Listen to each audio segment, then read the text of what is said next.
The NCAA tournament bracket is revealed, and that means everybody's going to be filling out brackets, and also some people might be dabbling like I do, Krysten Peak. And I'm just going to tell you, KP, some of the numbers moved drastically in an interesting way. We've got some odds here on the opportunity to win the championship, right? So you got Connecticut 4-1. Everybody sort of understands they're the favorite. You got some others, Houston 6-1. I understand those, but there's some long shots here that I think are interesting, especially Auburn at 18-1. That's plus 1,800. What do you think of that?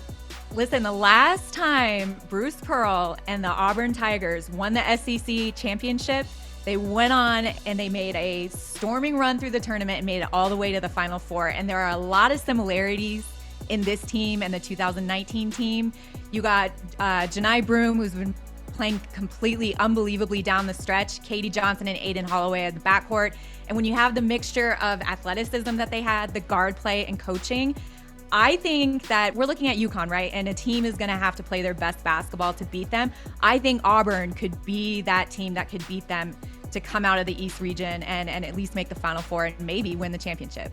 All right, so from a positive note of the SEC, I'll give you a negative one because I see Tennessee here at 15-1. I can't say this loud enough. I am out on the Vols to be able to win the championship this year, and it's because they're so one-dimensional. Dalton Knecht is absolutely incredible and has been one of the best stories in college basketball this year. Taking nothing away from that, what did we see in the SEC tournament? If he has even the slightest off day, Tennessee got absolutely clobbered in that game. They don't have a second option. And for me, when you're talking about the tournament, you're talking about quick turnaround in games, you're talking about new arenas, new experiences. Everything feels just a little bit different. When you rely on one guy that is so field-oriented, I don't think there's any reason, even at 15-1, as great as those odds are, I don't think there's any chance Tennessee is getting this title this year. And it's not because Dalton Knecht isn't great. It's because he's so great that he's the only player that they've figured out how to rely on. So, good and bad from the SEC, KP.